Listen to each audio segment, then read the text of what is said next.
We keep telling this government to stop playing with young people. Wajama, mimi nakwambia ni bulanda. Sasa man ndio returning officer. Siku ya leo Justin ndiye anafaa kuwe kama man of the match. Unakichefanya Justin ameamua kurudisha hiyo tiaga sio maeria au Justin yako Lembes. Unaweza kumwona amepara hivi na Crocs, unapata Justin labda ni engineer. Ni wera tu wakuna. Mimi nakwambia ni bulanda wa Justin.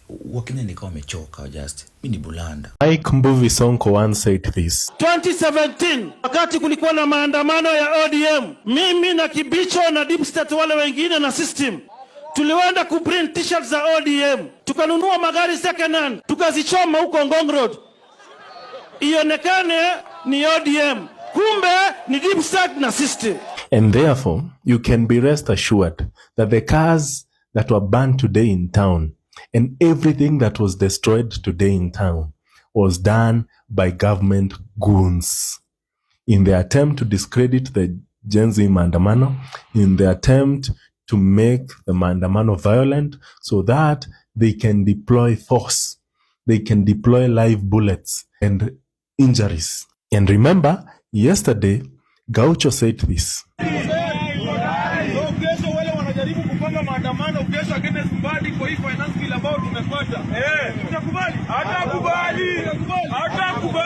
Meaning the government had a hand in all the chaos that have happened today.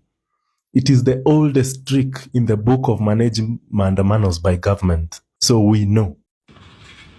Kuna propaganda, there's a warrant of arrest. Okay, tunangoja, sijahepa Kenya, my number remains the same. The government knows where I live. They know my office, na niko tu hapa. Now, listen, ukiingia town, unaona kuna na mayo mingi hivi zedi. Wazi imejaa town. Town imejaa CCTV cameras. Kama kuna goons wanachoma magari, wanaibia watu, the government knows. The guys who are destroying property today in town, wale wamechoma magari, wamebia watu, wanakwenda kupiga Shakira, au wote ni wakora, wamelipwa na wanasiasa. Why are they doing that? Wanajaribu kudiscourage watu wasiende kwa streets June 25th. Anyone looting, anyone stealing, wamelipwa na politicians. Do you know that? Yes. Unajua hivyo? Najua. Last year, wale majamu walichoma Supreme Court, walichoma City Hall, walichoma Uganda House, waliharibu tao, walikuwa wamelipwa na wanasiasa. Na hawajashikwa. Anytime there's violence in the streets, hiyo ni kazi ya polisi na wanasiasa. Activists na watu ambao wanapenda amani wanaenda kwa protest, hawafanyangi wizi na haribingi mali za watu. Watu ambao wanaharibu mali za watu wamelipwa na politicians. Na unajua nani amewalipa? So msiharibie activists jina. Na kama kuna warrant mkuje mnishike, kwani niko hapa na Kilimani ni hapa tu, wakuja wanichukue. Niko tu sawa. Acha nipeleke kwanza akule apate nguvu. Kwa sababu kuna food. Am I supposed to expire as a Kenyan? It is not logic. We are being led by oligarchs and despots. This is our land. We will fight. These are live bullets that are being fired to innocent protesters. I have seen an M16 being fired today with my own eyes. Is our crime being Kenyans to demand for justice? We are going to fight to the end, and the irreducible minimum is it's either Ruto listen to the people or leave office. You don't see, you don't know. C.S. Murkomen, please, for the respect of this young man, you are yet to grow a child up to the age of 31. Can you immediately resign? You are not fit to be in that docket. Please, I beg you, it is not personal. And if you think I'm joking, you are a well-read man. You know that in 2011, in Tunisia, a street hawker by the name of Mohamed Baouzi was killed. And people came into the streets, and the government of President Ben Ali was overthrown. You truly don't know what you're playing with. Please resign. You cannot be an inspiration to be in cabinet.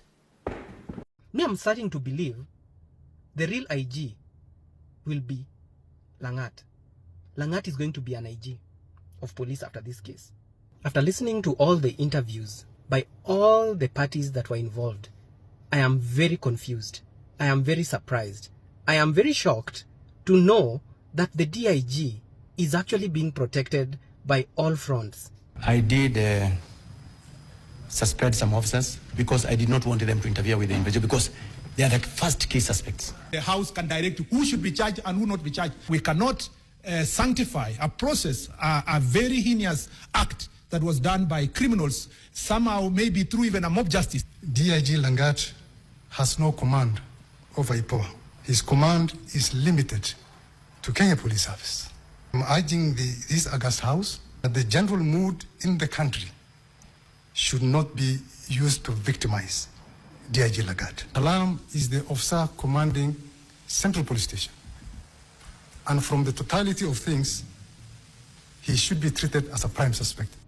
It is just out of this world to imagine that now we are being pointed by DCI to say we should not focus on DIG Langat, but we should focus on the OCS of Central Police Station. It is mind-boggling that he actually said that in the floor of the parliament, and yet investigations have not been concluded. Yes, he might be a suspect, but how? So DIG Langat is the one who sends DCI officers all the way to Homa Bay because his name was tarnished. And now we are coming to discover that DIG Langat is actually a victim, according to the people who came to parliament today. Me, I've never been surprised. I have never been shocked to see a story being turned around like that. Mimi sijawai shtuka. I'm like, these people are changing the script and saying that DIG Langat is not the one that is involved. The problem is, if you are the one who was abused and you felt some sort of way and you send officers all the way to Homa Bay, they bring in Ojwang and the OCS now decides to kill Ojwang in the police cells. But again, you are asking yourself, what are the people in the station? People who are just on duty. They were just going about their business. I'm sure they were not expecting this major criminal is coming from Homa Bay. But whatever happened in that period, no one knows. Also, the cameras that went off, you're asking yourself, of course, the DCI officers did not walk into Central Police Station and go and switch it off unless they had the power to. Or there's someone else colluding inside the police station. One of these officers that was captured, one of them colluded and removed the power from the CCTV cameras.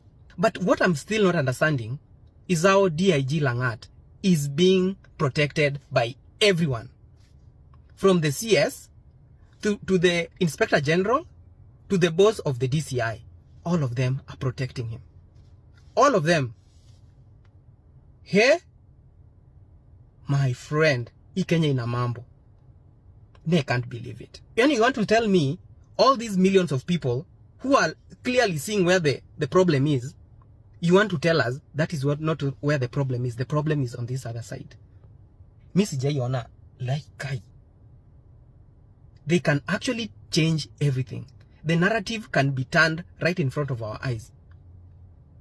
Me, I'm starting to believe the real IG will be Langat. Langat is going to be an IG of police after this case. Mark my words.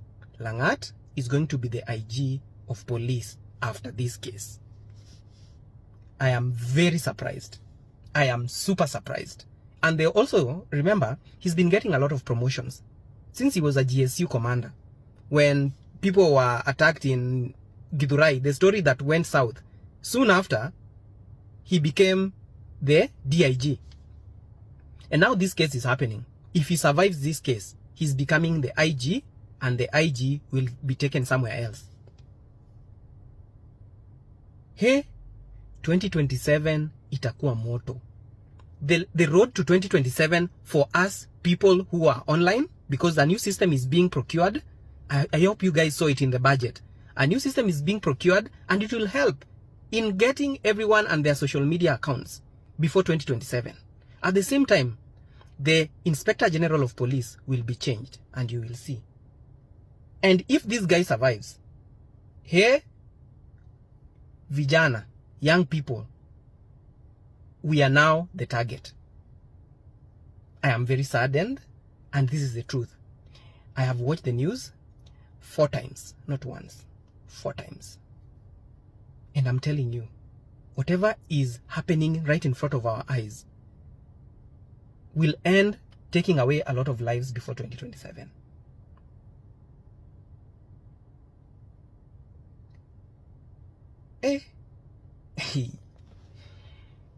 Like, just watching the news, I just can't tell you what I felt. I have never seen anything like that. Never. Never. Ni kubaya. This is for entertainment purposes only. Family out of the blue. Thousands of people have descended into CBD and they're chanting Lagat must go. Now, people had called for Maandamano Thursdays, but some people were out there thinking no one would show up. But yo, especially after what it's been discovered that, you know, Lagat could actually be allegedly head of some hit squad. The way he was making CG, was it 90M was it a week or a month or whatever? And now that story from Jana, which seems very NIS, about how Lagat and his driver might have been at the scene where he was tortured and all this stuff. It's like there's internal wars amongst them, and there's a secret society war going on in Kenya. But guys are back on the streets. Ebu, check out this video.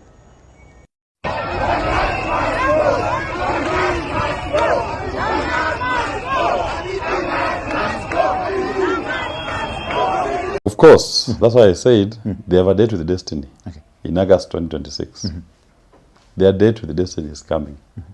They will be called to account. And the first step will be for them to be voted out. All these legacy politicians will be voted out. Once they are voted out, we will start the criminal justice process, where they will be called to each answer to the heinous acts they committed against the people of Kenya. Then we will now move to the next step. But we cannot forget, and we cannot say that we should not open old wounds. We will only be doing justice. Justice is not about opening old wounds. Justice is about making sure that the right thing is done, even when it appears inconvenient. Sasa nikuulize. Wewe ungewahi ambiwa, wewe sasa, wewe ungewahi ambiwa ungewahi ambiwa ati ungewahi download constitution, ungeamini? Ungewahi ambiwa ungejua kuna kitu inaitwa finance bill na inatoleango draft na inapitianga kwa bunge ndio ipite, ungeamini? Wewe mwenye ulikuwa unachukia history na social studies, ungeamini? Guess what? Okay, ninajizungumzia, but one time, yani, this guy has turned us to things we never thought. We never thought we would be. And tell me should tell a pal, and tell me should tell like. But anyway, one time must go. Do we have a dictator in town, and what does it? Why are Kenyans really embracing that? Well, they are waiting for the next election. I can tell you, if Ruto gets more than 3 million votes, he will be lucky. Even the Kalenjins that he thinks they are going to vote for him blindly. The young people from that community are not going to vote for him. So I'm telling you for free. So the crowds from Narok during his tour of the region, that could have been part of paid up crowds. You saw the crowd even in central Kenya, where each person was being paid 1,000 shillings. And some of them, they were being paid 5,000. And the border guys, they were being paid to carry 2 people. And he himself is paid not only to carry, but to attend the rally. Wacheni tu mimi niseme na mapema. Ndio kama kuna list na andiko mniweke kwa list. I can't wait to reject Finance Bill 2025. I can't wait. Because I know it will be something absurd. It will be something mental. I can't wait. Mniweke kwa list, jameni. List reject. And don't buy into the political rhetoric of trying to divide you into tribes. Yes. Our problems are not tribal. There is no Kikuyu problem, there is no Kalenjin problem, there is no Luo problem, there is no Somali problem. There is no Kamba problem. Yes. Shift share knows no tribe. The university funding model knows no tribe. Yeah. Joblessness knows no tribe. All these problems that we point out, they do not know any tribe.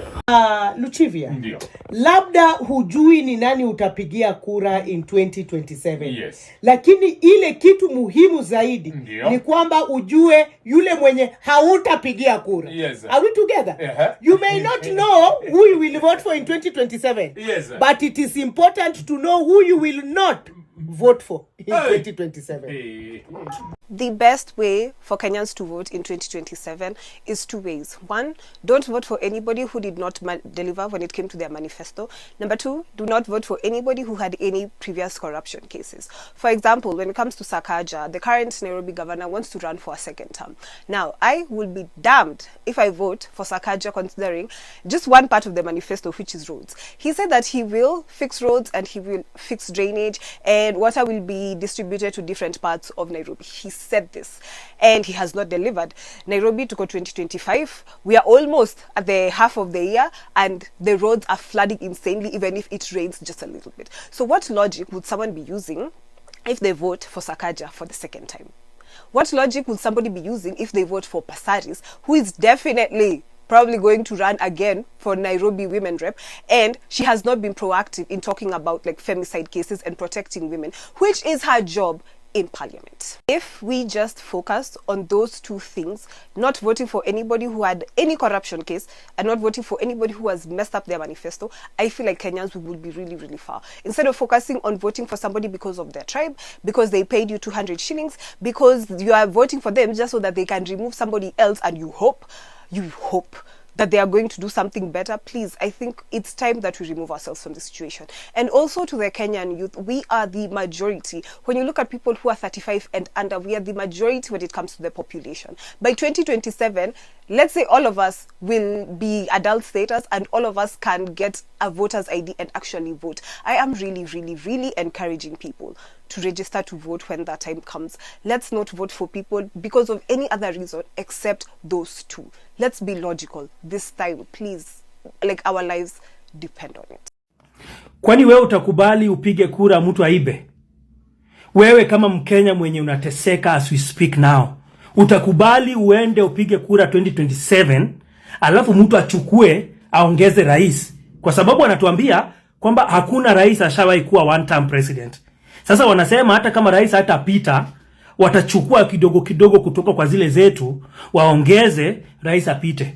Kwani wewe kama Mkenya who are going through a very difficult times as we speak now, are you going to allow people to steal your elections? Kwani tutakuwa wajinga aina gani? Tutakuwa wajinga aina gani turuhusu watu waibe kura zetu yenye tumepiga na venye sisi tunateseka saa hii?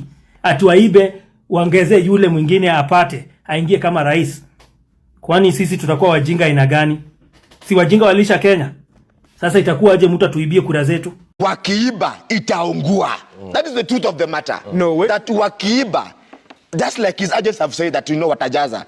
The truth of the matter is wametuibia ya kutosha. Wameiba pesa zetu za kutosha, wametuua ya kutosha. If William Ruto survives to the election na ajaribu kuiba, itaungua. And that's the truth of the matter. 2027, at the tallying center at the ward level, we will have Gen Z representatives to count the votes and to announce the votes. Alafu tutaungana kama Gen Z, kama ni Nairobi County, kuna Gen Z wa kule Githurai, Gen Z wa Kangemi, atatuambia ni ngapi na tutajua ni votes ngapi za rais zimepigwa katika Nairobi County, na tutafanya hivyo katika Kakamega County, tutafanya hivyo katika Bungoma County. Haja na magavana, MCA, mnataka zile za rais peke yake. Lazima rais ametuchosha bana, lazima akwende nyumbani. One time. Sasa nini? Ground. Atuongea. Sawa. Hivi venye nanawa hivi, ndo nanawa Ruto. Nimenawa Ruto kabisa. Nimenawa Ruto. Ruto Kasongo nimekunawa. My people, unaingia kuiva alafu unaletewa one time kama chesa. Mulisema hamutaki kuchelewa in anything. Well, like Kenyans, you never disappoint. And this is the reason as to why I just love my country, Kenya. Munakuanga macho na munakuanga Sete in anything. Anyway, Aluta, the struggle continues. We have to drain the swamps.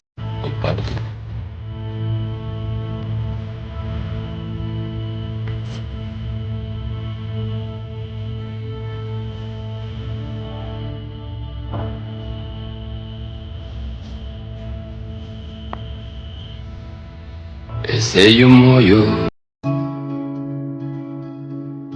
Ruto must go. Ruto must go. Ruto must go. Ruto must go.